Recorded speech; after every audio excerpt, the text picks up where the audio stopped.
அந்த பழைய பழக்கங்கள் மாறாமல் அப்படியே இருக்க உடனடியாக வீட்டுக்கு கிளம்பிவிடும் மனநிலையில்தான் இருந்தான். இருப்பினும் ஷிவானி தன்னோடு இருப்பதால் "ஆர் யூ ஓகே?" என தயக்கமாய் கேட்டான். "Yes, I am okay. எனக்கு சப்போர்ட் பண்ணதுக்கு தேங்க்ஸ்.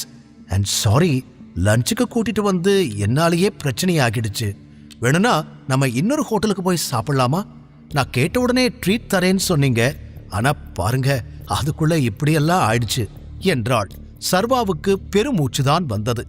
இவ்வளவு பிரச்சனை நடந்த பின்னாலும் ஷிவானி விடாமல் அவனை பின்தொடர்ந்து கொண்டிருக்க, உள்ளே நடந்த சம்பவத்திற்கு பின்னால் அவளுக்கு நோ சொல்லவும் சர்வாவுக்கு சங்கடமாயிருந்தது.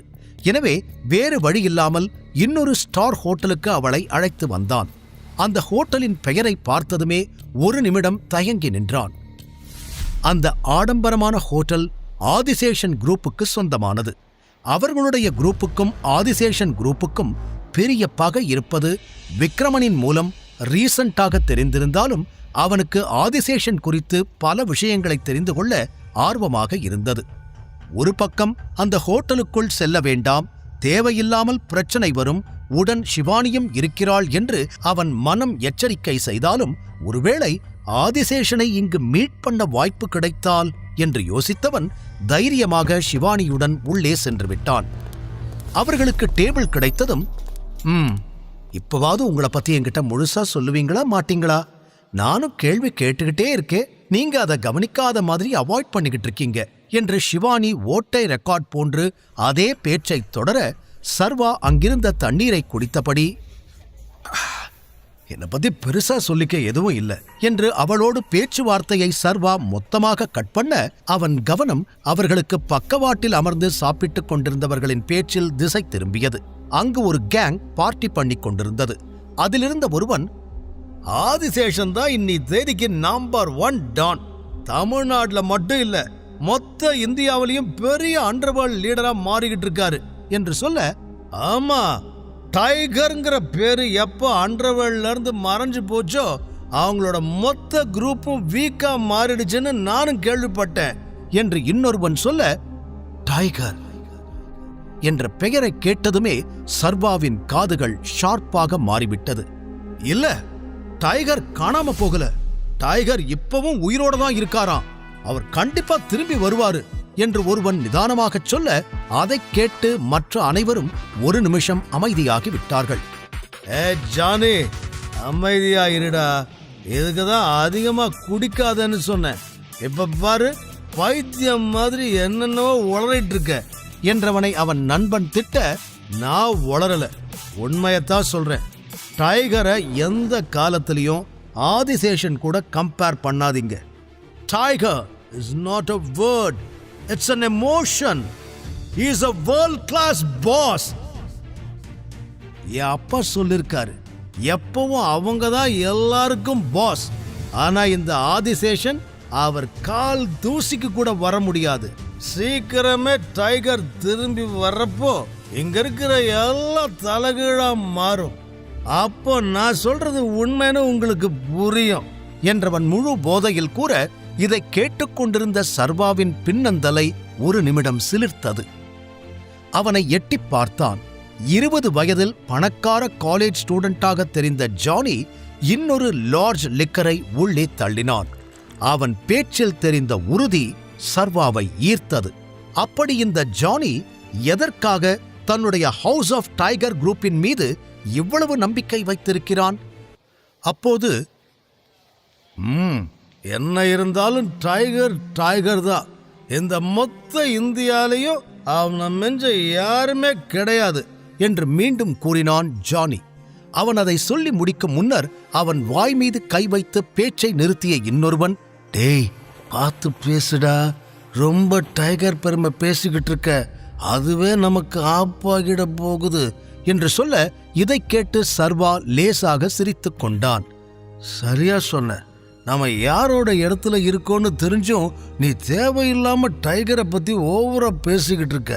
யாருக்காதுலயாவது விழுந்துச்சு, உன்னோட சேர்த்து எங்களையும் போட்டு தள்ளிடுவானுங்க" என்று மூன்றாவதாக இருந்த இன்னொருவன் சொன்னான். "ஆமாமா, எதுக்கும் வாய மூடிக்கிறது நல்லது" என்று ஃப்ரெண்ட்ஸ் கூட்டம் தங்களுக்குள் பேசிக் கொண்டிருந்ததை முழுவதுமாக கேட்டுக்கொண்டிருந்தான் சர்வா. அப்போது சர்வாவிற்கு எதிர் டேபிளில் பிளாக் சட்டை அணிந்திருந்த ஒருவன் அந்த ஃப்ரெண்ட்ஸ் கூட்டத்தையே வெகு நேரமாக பார்த்து கொண்டிருந்தான். சரி, நேரமாகுது, நாம் இங்கிருந்து கிளம்பலாம் என்று அந்த கூட்டம் அங்கிருந்து கிளம்ப சர்வாவிற்கு எதிரில் அமர்ந்திருந்தவனும் அவர்களை பின்தொடர்ந்து சென்றான். அவன் சர்வாவை கடந்து செல்லும்போது அவன் கையில் கன் இருப்பதை பார்த்துவிட சர்வாவிற்கு நொடியில் விஷயம் புரிந்துவிட்டது. இவன் கண்டிப்பா அந்த ஆதிசேஷனோட ஆளாத்தான் இருக்கணும். ஒருவேளை இவங்க எல்லாரும் டைகரை பத்தி பெருமையா பேசினதை கேட்டு இவங்களை ஏதாவது பண்ண போறானோ என்று பலவாறு யோசனை செய்து கொண்டிருக்க, சர்வா, உங்களை எவ்வளவு நேரமா கூப்பிட்டுக்கிட்டு இருக்க, காது கேக்குதா இல்லையா என்று அவன் கையில் அடித்து கவனத்தை அவள் பக்கம் இழுத்தாள் ஷிவானி. அதில் சட்டென நினைவிற்கு வந்து திரும்பியவன், என்னாச்சு என்று கேட்டான். என்ன ஆச்சா? நான் கேட்ட கேள்விக்கு பதில் வேணும் என்று அவள் முறைக்க, நீ என்ன கேள்வி கேட்ட என்று மீண்டும் சாதாரணமாக கேட்டான். நீங்க என் ஃப்ரெண்ட பொய் சொல்லி ஏமாத்துறீங்களா, அவகிட்ட ஏதாவது மறைக்கிறீங்களா என்று இந்த முறை ஷிவானி நேருக்கு நேராக கேட்க சர்வா அவளை நிமிர்ந்து பார்த்தான். சேச்சே, என்ன பேசிக்கிட்டு இருக்க நீ?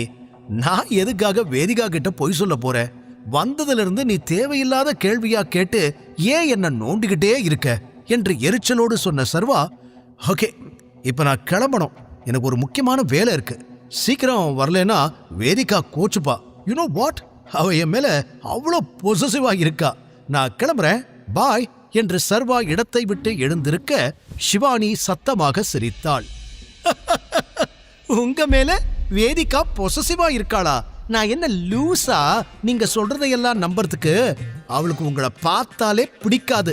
நீங்க என்ன பண்ணாலும் எங்க இருந்தாலும் அவ கண்டுக்கவே போறதில்ல. இதுல நீங்க லேட்டா வரதுக்கு வேற கோவப்பட போறாளாம் என்று ஷிவானி சரியான கேள்வியை கேட்க, அதெல்லாம் கப்புள்ஸ்குள்ள 1000 இருக்கும், எல்லாத்தையும் உங்ககிட்ட ஷேர் பண்ண முடியாது, இப்போ நான் உடனே கிளம்பி ஆகணும், வா உன்னையும் டிராப் பண்ணிடுறேன் என்று சொன்ன சர்வா அவளை தன் காரில் ஏற்றிக்கொண்டு சிறிது தூரம் வந்தான். ஜானி மற்றும் அவனது நண்பர்கள் எங்கு செல்கிறார்கள் என்பதையும் கவனித்துக் கொண்டுதான் இருந்தான். அவர்கள் போகும் வழியை பார்த்து கொண்டே ஹோட்டலில் இருந்து 500 மீட்டர் தள்ளி வந்திருந்தவன் ஷிவானியை அங்கு இறக்கிவிட்டான். என் கூட லஞ்சுக்கு வந்ததுக்கு ரொம்ப தேங்க்ஸ், நான் ஏதாவது ஹார்ஷா பேசியிருந்தா அதுக்கு சாரி என்று கூறினான். ஷிவானி தன் முட்டை கண்ணை உருட்டி சர்வாவை ஆச்சரியமாக பார்த்தாள். சர்வாவிற்கு அவளிடம் வேறு என்ன சொல்வது என்று தெரியவில்லை. அதற்கு காரணம் அவளோடு இங்கு வந்ததால்தான் ஜானி மற்றும் அவன் நண்பர்களை அவனால் மீட் பண்ண முடிந்தது. மற்றபடி அவளை சந்தித்ததில் பெரிய அளவிற்கு மகிழ்ச்சி எல்லாம் அவனுக்கு இல்லை. அதற்கு சிரித்த ஷிவானி, எனக்குமே உன் கூட டைம் ஸ்பெண்ட் பண்ணதுல ஹாப்பி தான், ஆனா என்ன கொஞ்சம் சீக்கிரமா முடிஞ்சிட்ட மாதிரி இருந்துச்சு, சோ see you soon என்று சொல்ல சிரித்துவிட்டு சென்றாள். அவள் போன பிறகு சர்வா திரும்பி பார்த்தான். அவர்கள் வெகு தூரம் சென்று விட்டதாக தோன்றியது. அப்போதுதான் சர்வா ரோட்டை கவனித்தான். அவன் மீண்டும் ஜானி சென்ற பக்கம் செல்ல வேண்டும் என்றால் வெகு தூரம் சென்று யூ டர்ன் எடுக்க வேண்டும். அவ்வளோ தூரம் போயிட்டு வர முடியாதே என்று யோசனை செய்தவன் காரை திருப்பாமல் ரிவர்ஸ் கியரில் போக ஆரம்பித்தான். கவனமாக ரிவர்ஸில் சென்று கொண்டிருந்தான். அப்போது திடீரென குறுக்கே வந்த ஒரு கார் மீது லேசாக மோதிவிட்டான். அதிலிருந்து இறங்கிய நபர், ஏய், அறிவில்ல உனக்கு, நடு ரோட்ல இஷ்டத்துக்கு வண்டி ஓட்டுவியா என்று கத்திக்கொண்டு வர, சாரி சாரி என்று கூறிய சர்வா காரை சுழற்றி யூ டர்ன் அடித்தவன் வேகமாக ஜானி மற்றும் அவன் நண்பர்கள் சென்ற வழியில் பறந்தான். அங்கு வந்து பார்த்தால் ஜானி அவனது ஃப்ரெண்ட்ஸ் யாருமே இல்லை. இந்த பக்கம்தானே வந்தானுங்க, எங்க போயிருப்பாங்க என்று குழப்பமான சர்வா காரை விட்டு இறங்கி அந்த இடம் முழுவதும் தேட ஆரம்பித்தான். அப்போது, என்ன விடுங்க, வலிக்குது, விடுங்க அம்மா என்று யாரோ கத்தும் சத்தம் கேட்க அந்த பக்கமாக ஓடினான். அங்கு ஜானியின் ஃப்ரெண்ட்ஸ் கீழே விழுந்து கிடக்க 10 பேர் கொண்ட ரவுடி குழு ஜானியை அடித்துக் கொண்டு இருந்தது. வலி தாங்க முடியாமல், என்ன விடுங்க ப்ளீஸ், அடிக்காதீங்க என்று கத்திக்கொண்டு இருந்தான் ஜானி. நினைச்ச என்று மனதில் நினைத்த சர்வா ஒரு கருப்பு கலர் துணியை முகத்தில் கட்டிக்கொண்டு வேகமாக அவர்களிடம் சென்றான். கூட்டத்தில் இருந்த ஒருவன் அதை பார்த்து, ஏய் யாரா, நீங்கெல்லாம் வரக்கூடாது, கிளம்பு என்று சர்வாவை பார்த்து கத்த, முதல்ல அவனை அடிக்கிறத நிறுத்துங்கடா. ஆளு ஒவ்வொருத்தனும் பார்க்க எரும மாடு மாதிரி இருந்துகிட்டு ஒரு சின்ன பையனை போட்டு அடிச்சுக்கிட்டு இருக்கீங்களே, வெக்கமா இல்ல என்று சர்வா அவர்களை பார்த்து கேட்க, தாடா காப்பாத்த வந்துட்டார் ஹீரோ. ஏய், எனக்கு இப்ப 2 கொலை பண்றதுக்கெல்லாம் மூடு இல்ல, ஒழுங்கா இங்கிருந்து போயிடு, இல்ல என்கிட்ட அடி வாங்கிய செத்துருவ என்று மிரட்டினான் ஒருவன். ஓ, இது வேறையா, பரவாயில்ல, உனக்கு மூடு வர வரைக்கும் நான் வெயிட் பண்றேன் என்று கைகளை கட்டிக்கொண்டு சர்வா நிற்க அந்த மொத்த கூட்டமும் அவனை கொலை வெறியோடு பார்த்தது.